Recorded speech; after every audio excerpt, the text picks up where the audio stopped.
Bien, muchas gracias, senador Gil. Muy buenas tardes, de nueva cuenta, bienvenidos. Yo primero quisiera hacer algunas precisiones de lo que han expuesto ustedes. En primer lugar, no estamos discutiendo un dictamen, lo dijo Suárez del Real. Yo creo que estamos en la discusión de un proyecto de dictamen que creo que en una buena decisión de las Comisiones Unidas se somete a la discusión antes de entrar a su aprobación. Creo que lo quiero refrendar, los matices son importantes porque creo que el gran valor de esas audiencias es que estamos sometiendo un proyecto que evidentemente va a derivar en modificaciones a la ley. En segundo lugar, en ninguna parte de este proyecto, también lo señaló alguno de los ponentes, hay ninguna retroactividad. Yo les pedía que lo leyeran con cuidado, dijeron que era violatorio a la norma constitucional porque en ningún artículo se plantea ningún efecto de retroactividad. En tercer lugar, lo señalaba el magistrado Sodi, pues en los temas vinculados a la parte procesal, a nuestro juicio no están resueltos, pero están en vías de solución, porque el nuevo código, un nuevo Código Único de Procedimientos Penales deroga todos los aspectos procesales en materia penal en todos los fueros, incluido el militar, por lo cual será materia del Código Único de Procedimientos Penales. Por eso nos está abordando en este proyecto de dictamen. Y por otro lado, por supuesto que la discusión que estamos haciendo y este tema de revisión del Código de Justicia Militar no busca de ninguna manera vulnerar a las Fuerzas Armadas, minar su credibilidad, minar su disciplina, pero al contrario, se busca fortalecer el trabajo de nuestras Fuerzas Armadas, pero también no busca esconder ni tapar un problema que tenemos en las nuevas acciones que vienen emprendiendo. Y no debería de preocuparnos que las Fuerzas Armadas sean sujeto de escrutinio público o de fiscalización legislativa, ya que las Fuerzas Armadas, en primer lugar, están bajo el mando de un civil, que es el presidente de la República, y el Ejecutivo Federal está sujeto a controles parlamentarios y al escrutinio público. Para que vayamos ubicando en su justa dimensión este debate. No quisiera referirme a la intervención del doctor Suárez del Real porque coincide con mi propuesta, no es ético que nos estemos haciendo el juego en este tipo de foros.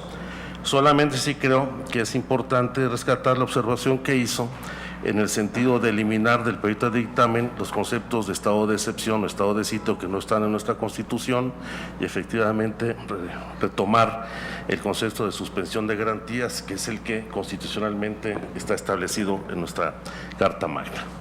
Pero sí quisiera hacer algunos comentarios respecto de los otros ponentes. En el caso del doctor José Medina González Dávila, quien desde el punto de vista de la antropología militar, que le entiendo como los estudios de la cultura para la guerra, nos quiere hacer respecto a los principios rectores y de cohesión de las Fuerzas Armadas y cómo el elemento identatario dijo, si romperse el elemento identatario dentro de las Fuerzas Armadas, no solamente podría vulnerar su cohesión, sino podría en riesgo de vulnerabilidad a la propia seguridad nacional. Yo en lo personal creo que es un despropósito. En primer lugar, porque si hablamos de cultura y tradiciones del ejército mexicano, este es un ejército popular. A diferencia de los ejércitos de casta o los ejércitos que provienen de las aristocracias de los países que motivaron muchas de las dictaduras militares en América Latina. Se ha reivindicado siempre como un ejército popular que no lo veo desvinculado de la cultura y de las tradiciones del conjunto de la sociedad mexicana.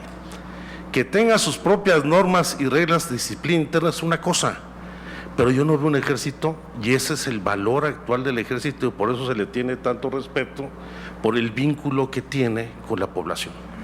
Y basta ver cómo todos los elementos, la diferencia de los elementos del ejército con el resto del pueblo es solamente el uniforme y el cuartel donde duermen, porque en aspectos socioeconómicos, culturales, de formación educativa, etcétera, de las regiones donde provienen, pues la identidad cultural es una identidad popular, es una identidad del pueblo mexicano. Yo por eso creo que no debemos de verlo, en este caso, desde el punto de vista de la antropología militar, sino como si queremos salvaguardar esta imagen que tiene el ejército mexicano, mejor entremos a abordar los temas jurídicos que hoy van vulnerando, debilitando esa credibilidad que tiene, a lo cual me voy a referir más adelante. Por eso, en cuanto al magistrado Ricardo Sodi Cuéllar, yo creo que nosotros debemos tener claro que se trata de resolver temas actuales. Decía, es necesario, el magistrado, es necesario fortalecer el fuero de guerra. Bueno, no estamos en guerra, estamos frente a un escenario, decía el licenciado Javier Oliva, que se acredita un colapso de la autoridad civil.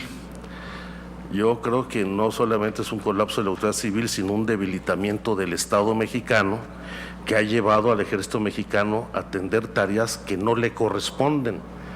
Por supuesto que estaríamos en una situación diametralmente distinta si el ejército estuviera en sus cuarteles cumpliendo estrictamente con las atribuciones que la Constitución le otorga, pero lamentablemente no es así.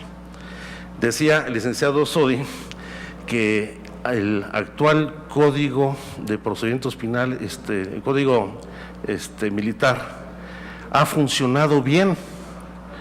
Pues si esto hubiera funcionado bien, no estaríamos discutiéndolo. Pues yo no dije eso. Y la Suprema Corte de Justicia de la Nación no hubiera emitido una resolución para acotar el fuero militar. Entonces, para mí es muy importante, bueno, si retomamos la intervención de 3 de los 4 ponentes, pues la propuesta al final es no modifiquen nada, manténganlo como está. Entonces yo quisiera preguntarles a los 3, pues ¿qué opinan de la resolución de la Corte? ¿Qué opinan de las resoluciones de organismos internacionales con los que México ha suscrito convenios y tratados internacionales, como la Corte Interamericana de Derechos Humanos, que plantea la necesidad de adecuar nuestro marco normativo para enfrentar un problema efectivamente de cómo está ejerciendo no solamente la función castrense, sino en la aplicación de la justicia en temas vinculados con violaciones de derechos humanos, abusos de autoridad por parte de elementos, no de la institución, de la Fuerza Armada, que efectivamente debilitan la imagen de las Fuerzas Armadas? Tienen mucha credibilidad, por supuesto. Solamente en Cuernavaca y en otros muchos lugares el ejército tiene una gran credibilidad y la gente lo pide, pero también el desgaste es profundo.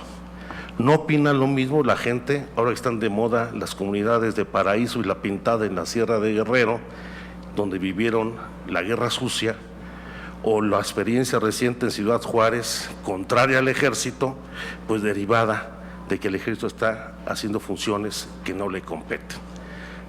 Ni creemos falsos debates, pero tampoco queramos ocultar debajo del tapete un problema real que existe y es el cual pretendemos resolver.